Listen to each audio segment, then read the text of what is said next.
မင်္ဂလာပါဗျကျွန်တော်ဒီနေ့ကျွန်တော်အိမ်မှာကျွန်တော်စိုက်ထားတဲ့အပင်လေးတွေနဲ့မိတ်ဆက်ပေးပြီဗျကျွန်တော်ပြပေးရင်ဗျ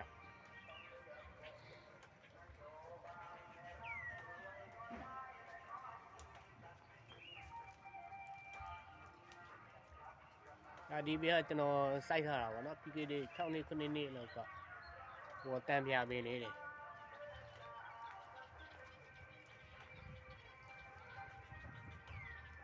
ဒီအများကြီးပဲ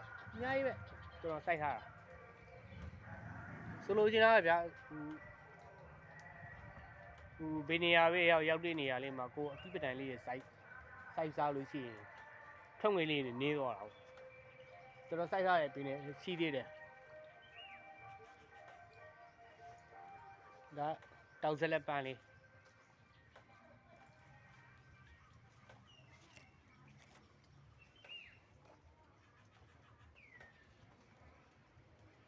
နာကွန်မင်းကျွန်တော်စိုက်ထားတဲ့ကွန်မင်းဝယ်မစားတော့ဘူး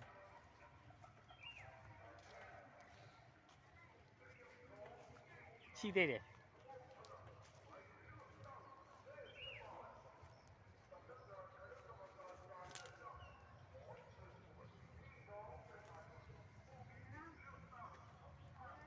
ငရုတ်ပင်လေး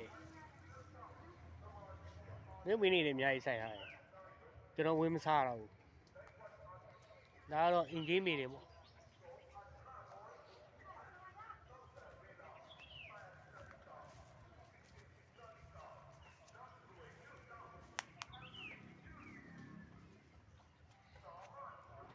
ကျွန်တော်အဲ့ဒါဂွေးတော့ပင်ဒီအောက်မှာဆိုလို့ရှိရင်မိကွင်းကမုံ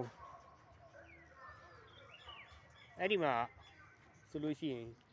ပင်သိမ်းမိန်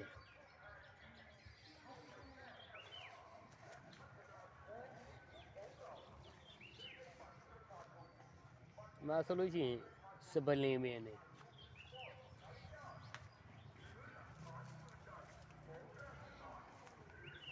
မချီသေးတယ်